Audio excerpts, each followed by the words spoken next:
मित्रांनो, ठरलं तर मग या मालिकेच्या आजच्या भागामध्ये अश्विन सर्वांना म्हणतो तन्वीला प्रॉपर्टीचा मोह नाहीये, परंतु तिनेच माझ्या लक्षात आणून दिले की काहीही झालं तरी एक सुभेदारांचा मुलगा म्हणून मला प्रॉपर्टीतला हिस्सा मिळायलाच हवा आणि वाटण्या झाल्याशिवाय हे तर अजिबात शक्य नाहीये। हे ऐकून आता सर्वांच्या पायाखालची जमीनच सरकते, कुणाला काय करावं सुचत नाही। अश्विन डायरेक्ट आता हिस्सा मागण्याचीच भाषा करत असतो, तेव्हा कल्पनाला हे सहन होत नाही। बिचारीच्या डोळ्यातून पाणी येतं आणि ती आता म्हणते, परमेश्वरा, हे सगळं मला आता काय ऐकावं लागतंय असं म्हणून ती आता आपली खाली बसते। त्याचवेळी आता सगळेजण तिला म्हणतात की शांत हो, शांत हो। मग आता लगेचच सायली म्हणते, हे पहा आई, या प्रियाचं कोणतंही बोलणं मनावर घेऊ नका आणि असं ठरवलंय ना आपण। तेव्हा कल्पना म्हणते, अगं पण हे तन्वी नाही तर अश्विन बोलतोय ग। मग आता सायली खूप रागात म्हणते, पण बोलली तर हीच आहे ना, अश्विन भाऊजींच्या मनात तर हिनेच भरवलंय ना। तेव्हा रागातच अश्विन सायलीला म्हणतो, हे बघ, तू पुन्हा पुन्हा तन्वीला अजिबात ब्लेम करू नको हा।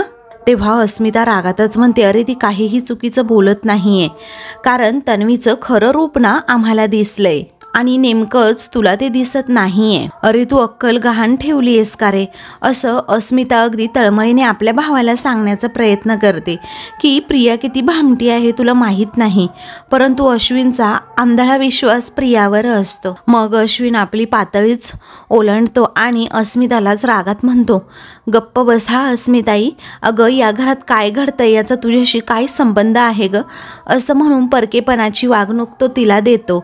हे ऐकून तर आता सगळ्यांनाच हादरा बसतो। अगं तुझं सासर सोडून तू माहेरी पडीक असतेस आणि त्याचबरोबर तुला जर काळजीच घ्यायची असेल ना तर तुझ्या सासू सासऱ्यांची घे ना तिकडे जाऊन, असं म्हणून अस्मिताला तो खूपच तोडून बोलतो। तर प्रिया आता खूप खुश होते, तिच्या मनासारख्या सगळ्या गोष्टी होत असतात, तर बाकी सर्वांना धक्का बसतो। बिचाऱ्या अस्मिताच्या डोळ्यातून पाणी येतं। तेव्हा अस्मिता आता खूप रडत असते, कुणालाच ते बघवत नाही। अश्विनचा सगळ्यांनाच राग येतो। तो पुढे म्हणतो, अगं ते नाही दिसत का तुला सासू सासरे, आणि आली मला इकडे अक्कल शिकवायला। मात्र सायलीला आता खूपच राग येतो आणि ती म्हणते, अस्मिता ताई 2 जीवांच्या आहेत हे लक्षात ठेवा अश्विन भाऊजी। अर्जुन लगेचच अस्मिताकडे जातो आणि तिला सावरतो, म्हणतो, अस्मिताई तू प्लीज रडू नकोस अगं, या अश्विनला कळत नाहीये तो नक्की आत्ता या क्षणी काय बोलतोय आणि काय नाही। तेवढ्यातच तेथे आता एक वकील येतात, ते म्हणतात, डॉक्टर अश्विन। तेव्हा अश्विन म्हणतो, या ना, या वकील साहेब या। तर आता याने वकिलांना का बोलवलं असेल हा प्रश्न सगळ्यांच्या मनात असतो। सगळेजण त्या दोघांकडे आता बघू लागतात।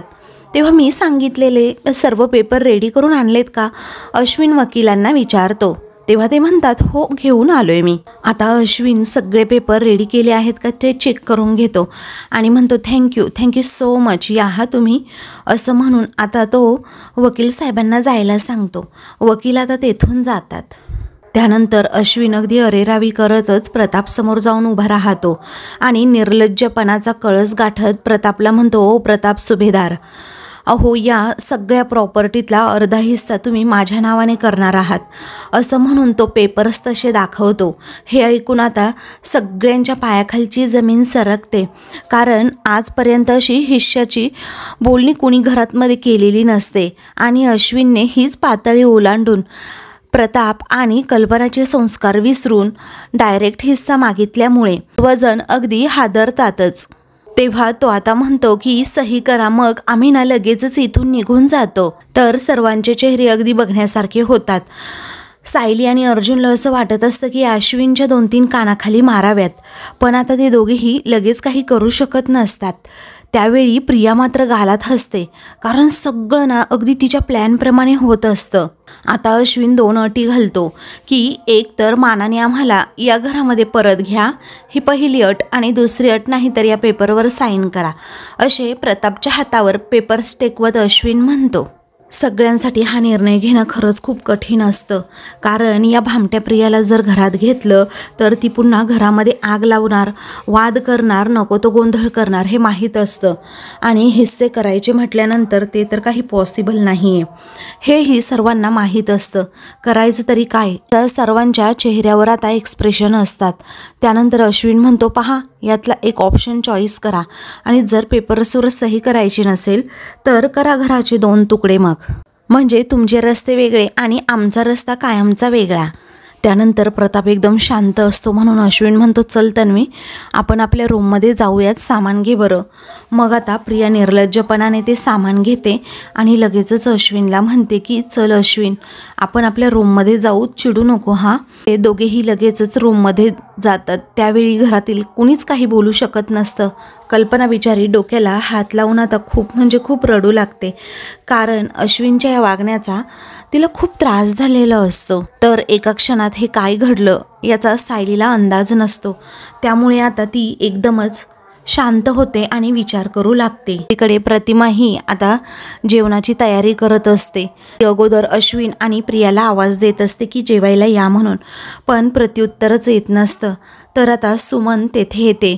ती सुद्धा काम करत असते. ही प्रतिमा विचारते, सुमन अगं तन्वी आवाज का देत नाही येत, त्यांना बोलव ना जेवायला. त्यावेळी सुमन म्हणते, अहो वहिनी, ते दोघे ना मगाशीच घराबाहेर पडले आहेत. त्यावेळी का बरं, कुठे गेले आहेत असं प्रतिमा विचारते. रविराज सुद्धा तिथे बसलेला असतो आणि आपला ऐकत असतो, पण या दोघींकडे तो दुर्लक्ष करत आपलं पुस्तक वाचत असतो. त्यानंतर सुमन म्हणते, वहिनी अहो ते सुटकेस घेऊन गेले आहेत. हे ऐकून आता प्रतिमाला धक्का बसतो. तेव्हा नक्की कुठे गेले आहेत असं आता प्रतिमा विचारत असते. सुमन म्हणते, नाही अंदाज मला नक्की ते कुठे गेले आहेत ते. तेव्हा बरं असं म्हणून आता रविराज रिलॅक्स होतो. तेव्हा बरं काय हो, अहो ते दोघे सुटकेस घेऊन घराबाहेर पडलेत, कुठे गेले काय गेले आपल्याला अंदाज नाही आहे असं प्रतिमा रविराजला म्हणते. तेव्हा वहिनी अहो तुम्ही तन्वीला फोन करून बघताय का असं आता लगेचच प्रतिमा आता तन्वीला फोन करणारच. तितक्यात रविराज म्हणतो, सुमन वाढायला घे गं, मला जेवायचंय आता असं म्हणून तो तेथून उठतो. त्यावेळी सुमन म्हणते, भाऊजी अहो एकदा तन्वीशी बोलून घेऊयात ना प्लीज. तेव्हा तो म्हणतो, गरज नाही काही, तिचा नवरा आहे ना तिच्यासोबत, बघून घेतील ते काय करायचं त्यांचं ते. दुसरीकडे प्रिया आणि अश्विन दोघेही रूममध्ये येतात. अश्विन एकदम शांत असतो, खाली मान घालून आपला उदासपणे उभा असतो. प्रिया मात्र बॅग आता लगेचच बेडवर टेकवते आणि त्याला अशी मस्तपैकी टेकून त्याच्यावर पडते आणि म्हणते, फायनली आपण आपल्या रूममध्ये आलो अश्विन. मी ना ठरवलंच होतं, काहीही होऊ दे, कोणतंही टोक गाठण्याची वेळ येऊ दे, पण आपण आपल्या घरी जायचं म्हणजे जायचंच. तेव्हा अश्विनला वाईट वाटतं आणि तो म्हणतो, पण म्हणून हे आजचं प्रकरण आहे ना, हे खूपच टोकाला गेलं. खरं तर हे एवढं सगळं व्हायलाच नको होतं, कारण आपल्याच माणसांशी आपल्याच घरात एवढा कडवटपणा सहन करणं खूप कठीण आहे अगं तन्वी. तेव्हा प्रिया आता वैतागते आणि मनातच म्हणते, झालं याचं सुरू रडायला. अरे मूर्खा, मी या घरात येऊन केवढा विजय मिळवलाय, दिसत नाही आहे का तुला? कारण मला आता अर्जुन सायलीवर वॉच ठेवता येईल. फक्त आणि फक्त तुझी ही मला कटकट नको आहे. तर इकडे सगळेजण जेवायला बसलेले असतात, पण कल्पना आणि त्याचबरोबर अस्मिता, अर्जुन, प्रताप हे सगळे खूप नाराज असतात. आता सायली विमलला म्हणते की तुम्ही वाढायला घ्या बरं. तेव्हा विमल हो म्हणते. तरीही आता कोणी काहीच बोलत नसतं. अश्विनच्या या अशा वागण्यामुळे सगळ्यांनाच खूप दुःख झालेलं असतं. त्यावेळी आता सायली म्हणते, हे पहा आई बाबा, पूर्ण आजी आत्ता इथे असत्या तर तुम्हाला जेवायला घातलंच असतं ना जबरदस्तीने त्यांनी. मग आता जर तुम्ही जेवला नाहीत ना तर मी लगेच त्यांना कॉल करेल हां. तेव्हा प्रताप म्हणतो, बाळा पण जेवायची इच्छाच नाही अगं, कारण ज्या मुलीचा आपल्याला एवढा तिटकारा वाटतो, ती मुलगी घरात असताना आपल्या घशाखाली घास तरी कसा उतरेन सांग बरं. तेव्हा सायली प्रतापला समजावते, बाबा घरात कुणीही असो पण हे घर तुमचं आहे ना. कल्पना आता रडकुंडीला येते आणि म्हणते, पण सायली तिच्या अशा वागण्याचा मला तर त्रास होणारच ना ग. तेव्हा सायली म्हणते, हो आई, पण आपण तो करूनच घ्यायचा नाही, कारण आपण आपल्याला जितका त्रास करून घेऊ ना तेवढाच त्या भामट्या प्रियाला आनंद होणार आहे. आणि रोज मरे त्याला कोण रडे, आपण आपल्याला त्रास करून घ्यायचा, तिला काही फरक पडणार आहे का त्याचा, आणि तिचं वागणं बदलणार आहे काही. तेव्हा सगळेजण सायलीच्या बोलण्याचा विचार करतात. इकडे अश्विनला आता वाईट वाटत असतं की मी आज खूप टोकाचं बोललो, असं बोलायला नको होतं. त्याला नंतर त्या गोष्टीची जाणीव होते. मग प्रिया त्याला लगेचच म्हणते, अरे अश्विन, आपण असं बोललो नसतो किंवा तू बोलला नसता रे, परंतु आता तुझ्या आईबाबांनाच आपण नको आहे तर काय करायचं सांग बरं. हे बघ, पण अजिबात तू धीर सोडू नकोस, कारण माझ्यासाठी तू केवढा लढला आहेस. तेव्हा आता ती म्हणते, हे बघ, आता आपण जिंकायचं. आय मीन सगळ्यांची मनं आपण दोघांनी जिंकायची. तेव्हा आता अश्विन म्हणतो, अगं तुला कळतंय का तन्वी, मॉम डॅड माझ्याशी कसे बोलतायत, तुला माहिती आहे ना, आपण त्यांची मनं आता कशी जिंकणार आहोत. तेव्हा प्रिया म्हणते, असू देत, वागू देत त्यांना कसं वागायचं ते, पण तू स्वतःला त्रास करून घेऊ नकोस. इकडे आता अस्मिता सर्वांना सांगते की आपण जेवढे रिॲक्ट करू ना तेवढी ती तन्वी जास्त चिंकाळेल.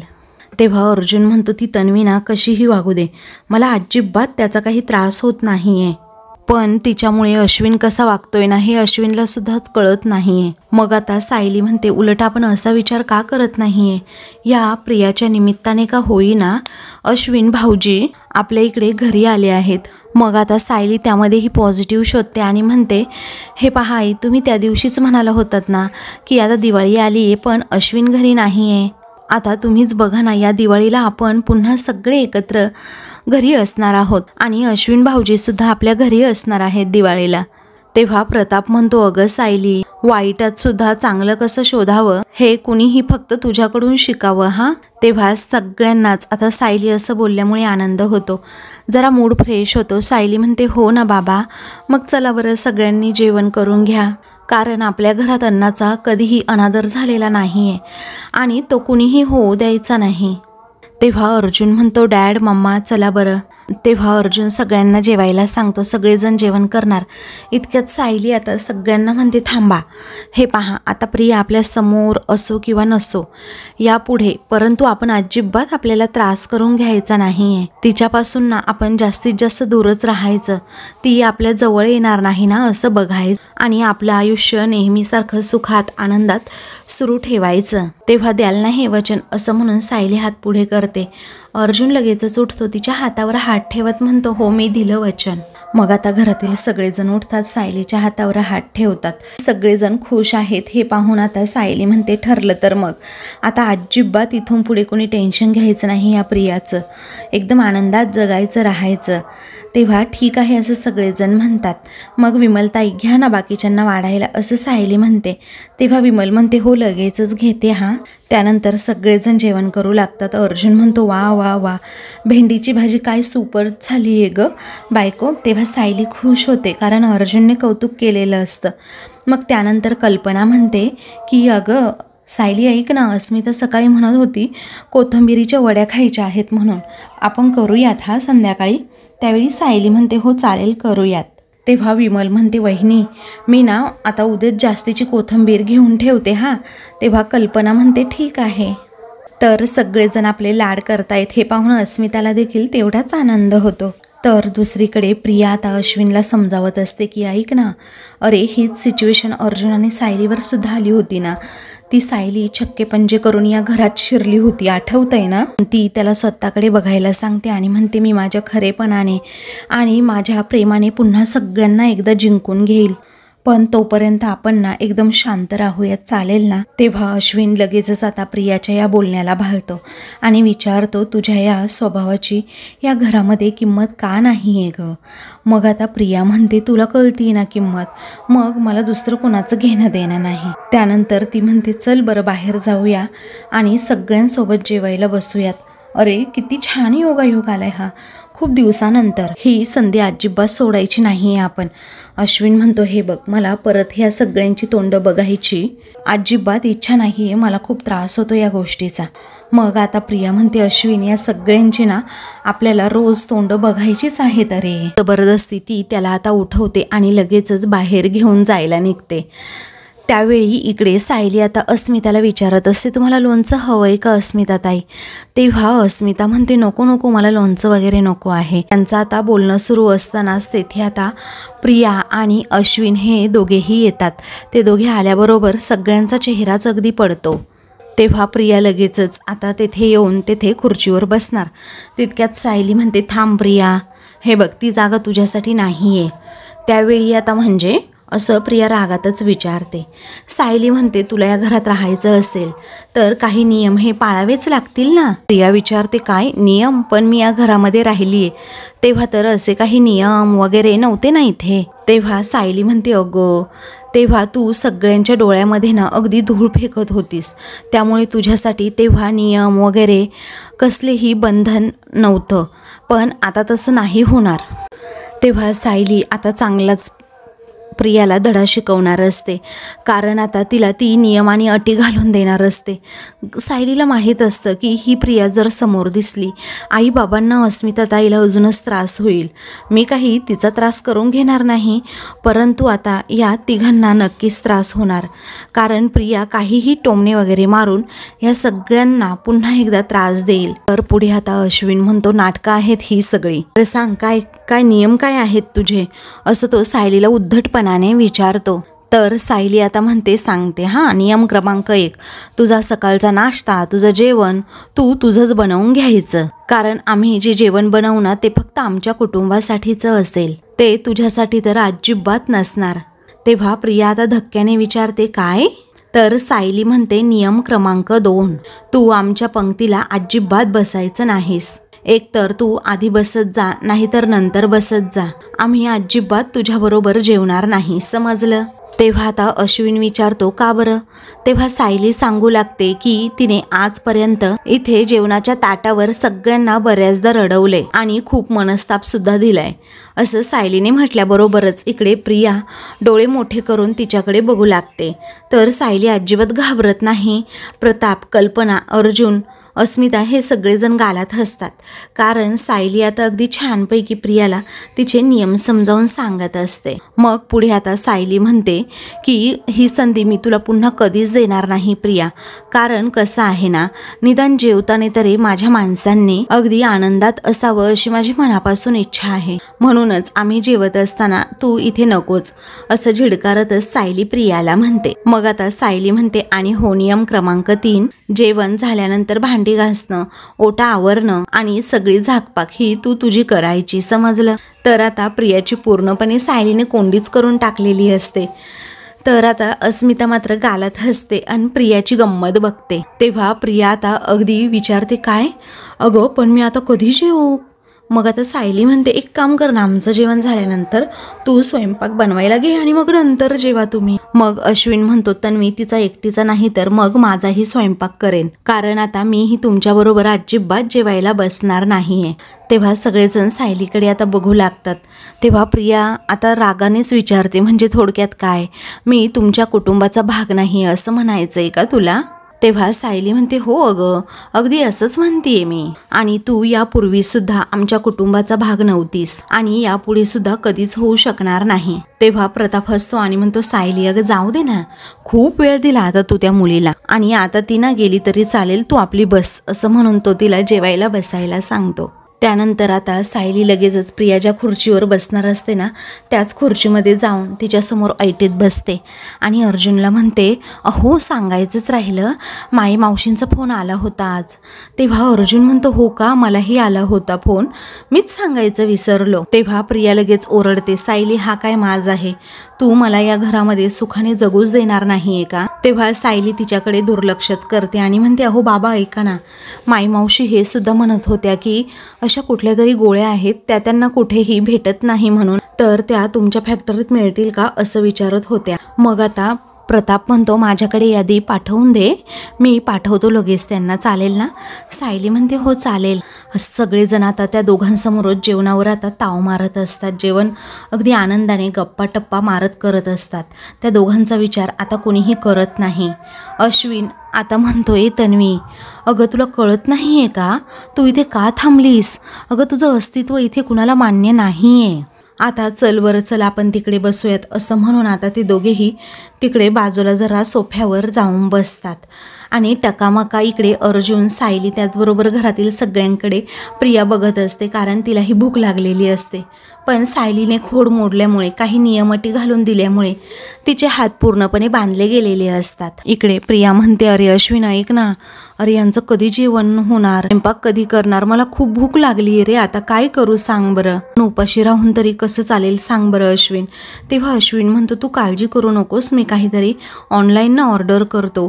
प्रिया खुश खुश होते आणि म्हणते चालेल चालेल, हा चालेल नक्कीच. त्यानंतर ती पिझ्झा, बर्गर आणि गार्लिक ब्रेड वगैरे सांगते. त्यानंतर डाएट ज्यूस वगैरे काहीतरी मागव असं आता ती लिस्टच अश्विनला देते. तेव्हा अश्विन तिच्याकडे बघत राहतो. तर इकडे घरातील सगळेजण आता घरच्या जेवणावर मस्तपैकी ताव मारत असतात, अगदी हसत खेळत गप्पा मारत. तर आता मित्रांनो, पुढील भागामध्ये सायलीचा तो ड्रेस आता शिवून झालेला असतो. अर्जुन घरी येऊन तिला छान असं सरप्राईज देतो. तेव्हा सायली म्हणते, अय्या ड्रेस? अर्जुन म्हणतो, हो, तुला तुझ्या आईच्या साडीचा ड्रेस घालायचा होता ना, तोच हा ड्रेस आहे. घालून पटकन खाली ये, हा मी खाली वाट बघतोय. घरातील सगळेजण हॉलमध्ये असतात. राज आणि प्रतिमा हे दोघेही तिथे येतात. सायली जेव्हा ड्रेस घालून तिथे येते, अर्जुन म्हणतो, हे बघ, हे प्रतिमा आत्यांच्या साडीचा ड्रेस आहे. सायलीला खूप आनंद होतो. मग प्रतिमा नकळतपणे पुढे जाते. सायलीच्या चेहऱ्यावरून हात फिरवत म्हणते, अगदी माझ्या मुलीसारखी वाटते तुम्हाला. मग आता सायलीला खूप आनंद होतो. रविराज देखील पुढे येतो आणि म्हणतो, बाळा, पुढचा जन्म आहे की नाही माहीत नाही, पण पुढच्या वेळी ना आमच्या पोटी जन्म घे तू, माझी मुलगी बनून. मग सायलीला अजूनच आनंद होतो. ती अर्जुनला पटकन जाऊन मिठी मारते आणि म्हणते, माझं आयुष्य सुरू होतं तुमच्यापासूनच, संपणारसुद्धा तुमच्याकडे येऊनच. असं म्हणून ती आता खूप खुश असते. अर्जुन देखील तितकाच खुश असतो. अशाच मालिकेंचे पुढील भाग पाहण्यासाठी चॅनलला सबस्क्राईब करा.